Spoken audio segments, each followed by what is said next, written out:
Hello, dear students. Today we are discussing on the topic of fixation technique. So first fixation technique is our aging process.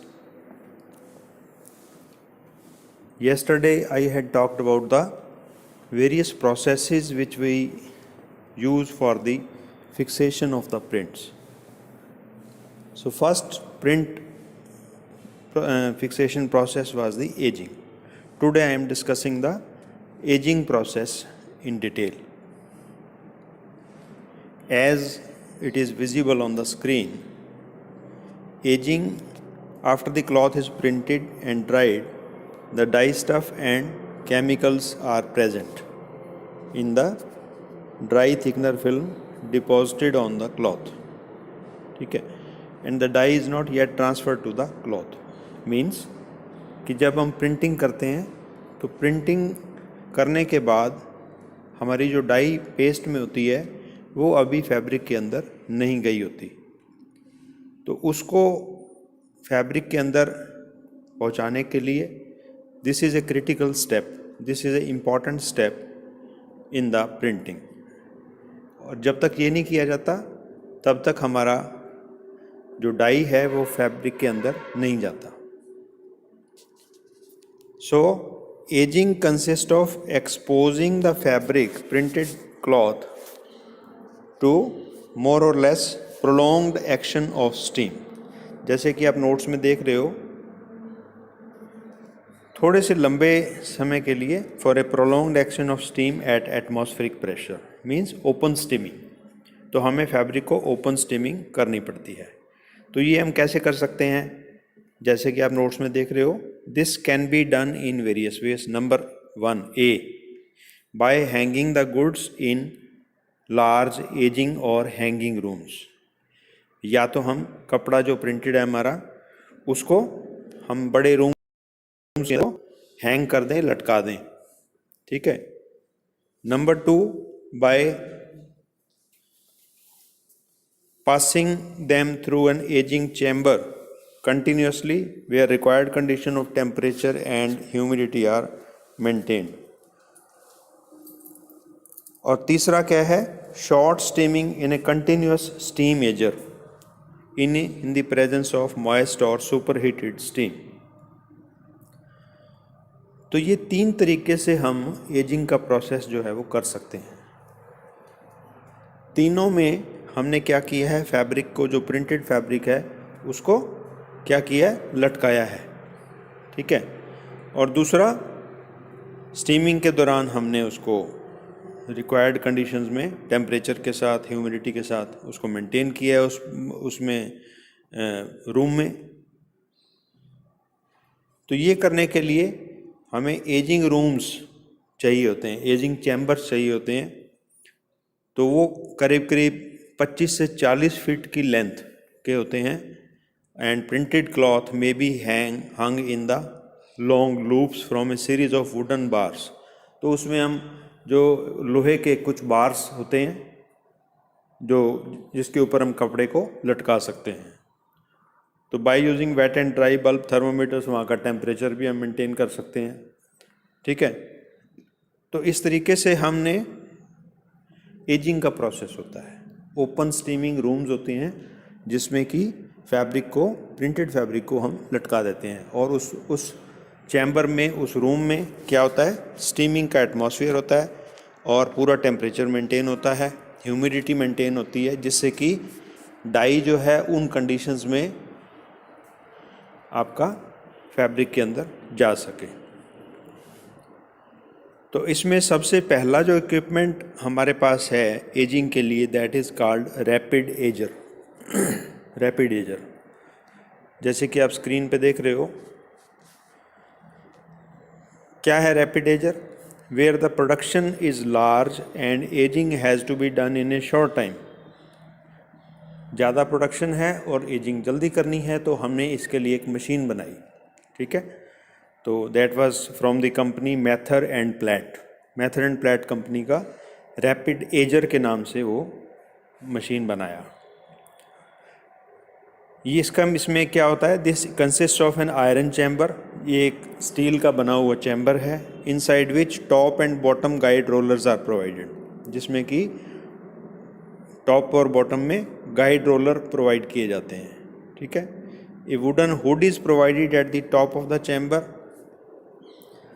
Arrange to carry off the fumes produced during ageing, क्योंकि ageing में steam हम नीचे से डालते रहेंगे तो उसमें कुछ ना कुछ फ्यूम्स जो है बाहर जाएंगे। उसके लिए हमने ऊपर एक चिमनी लगा दी, हुड लगा दिया, जिससे कि वो फ्यूम्स जो है वहाँ से एजिंग के बाद बाहर निकल जाएंगे, ठीक है। इसमें हम इसके बाद इसका डायग्राम मैं अभी शेयर करूँगा सेकंड वीडियो में। तो उसमें क्या है बेसिकली हम डिस्कस करेंगे। The cloth to be age enters and leaves the ager through the same aperture. एक ही स्लिट में से जो फैब्रिक है वो एंटर भी होता है और दूसरी तरफ से उसको निकलता है, ठीक है। Which is provided with 2 steam heated pipes fixed parallel to the weft yarns. तो वो वेफ्ट यार्न्स के पैरेलल में 2 पाइप्स होते हैं, उसके थ्रू हम फैब्रिक को एंट्री भी करवाते हैं और वापस भी लेते हैं, ठीक है। तो नेक्स्ट जो हमारी उसमें शॉट होगा उसमें क्या होगा कि मैं आपको स्क्रीन पे शेयर करता हूँ अभी। ये this is our rapid ager, ठीक है। जैसा कि आप डायग्राम में देख रहे हैं, ये चैम्बर है आपका रैपिड एजर, आप स्क्रीन पे देख रहे हैं। स्टेनलेस स्टील का चैम्बर है। इसमें लेफ़्ट साइड से फैब्रिक जहाँ एरो का नज़र आ रहा है, ऊपर से फैब्रिक आ रहा है और लेफ़्ट साइड से एरो अंदर जा रहा है कपड़े का, ठीक है। ये गाइड रोलर्स हैं, गोल गोल जो दिख रहे हैं सारे, ऊपर और नीचे। फैब्रिक एंटर हुआ और लास्ट से हम इसका लूप बनाना शुरू कर दिया, ठीक है। लूप बनाया हमने पूरा। और नीचे से क्या है, नीचे जो आपको पाइप नज़र आ रही है वो साइफन मीन्स ये जो स्टीम पाइप है नीचे तक डाली हुई, नीचे से उसमें छेद हैं स्टीम पाइप में चैम्बर के अंदर, और स्टीम हम ऊपर से खोल देते हैं। वो स्टीम ऊपर से भी आती है और नीचे से भी स्टीम जाएगी, तो पूरा चैम्बर में आपका स्टीमिंग एटमॉस्फेयर रहेगा, ठीक है।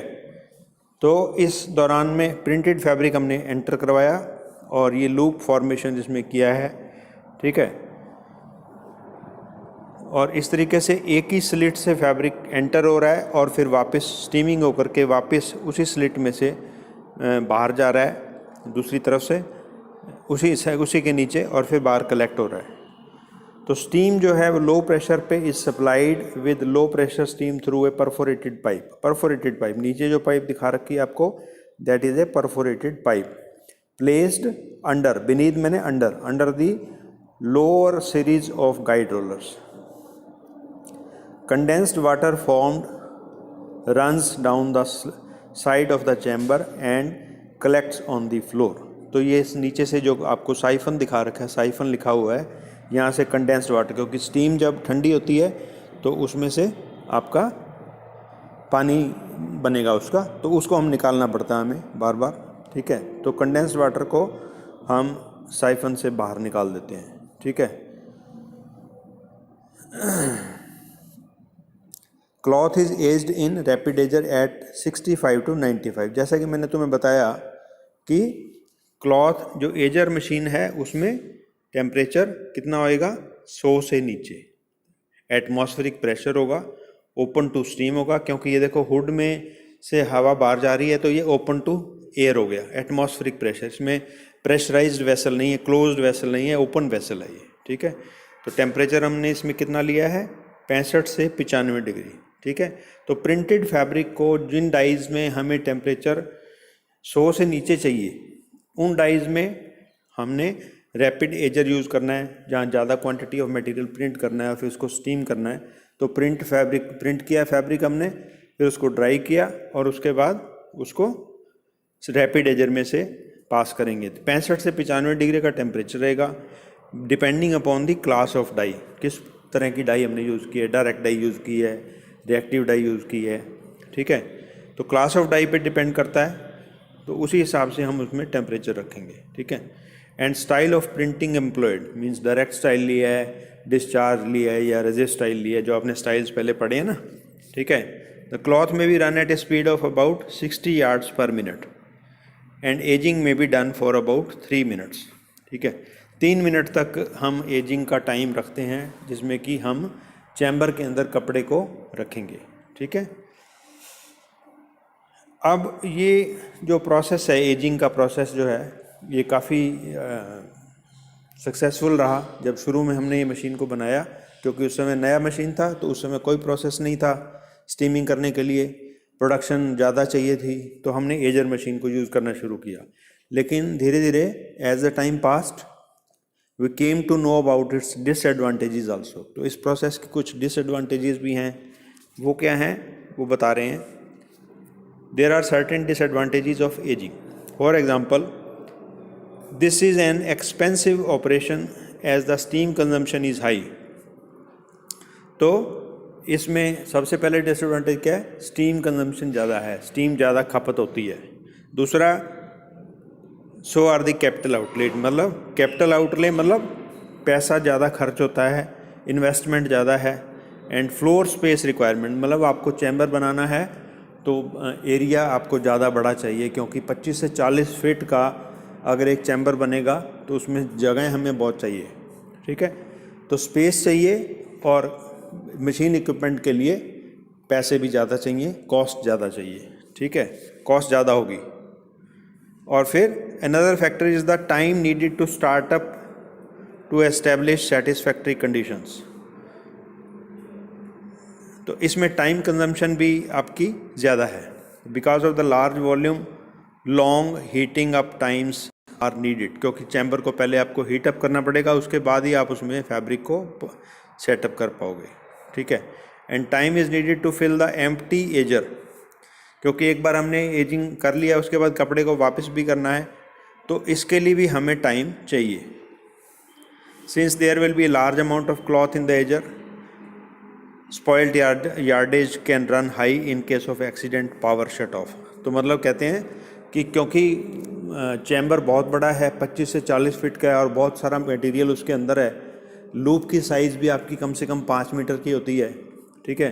तो जितने नंबर ऑफ लूप्स हो गए इंटू 5, उतना मीटर्स जो है आपका मटेरियल में स्टीमिंग के कारण, क्योंकि ज़्यादा होता है तो मार्किंग निशान आ जाते हैं, स्टीम के ड्रॉप्स के निशान आ सकते हैं। तो इस तरह की प्रॉब्लम्स जो हैं उसमें आ सकती हैं, ठीक है। तो today we had discussed about the rapid ager machine which was used for the steaming of the printed fabrics, ठीक है। तो ageing and steaming means fixation treatment में सबसे पहला प्रोसेस एजिंग आज हमने डिस्कस किया। वो कैसे कर सकते हैं, हैंगिंग करने के लिए करने पर हमें प्रिंटेड फैब्रिक को हैंगिंग करते हैं स्टीमिंग चैम्बर में। तो सबसे पहला मशीन इसमें जो डिस्कस किया हमने आज, that is the rapid ager. Okay, so today we close this lecture on this discussion of the rapid ager. Okay, thank you.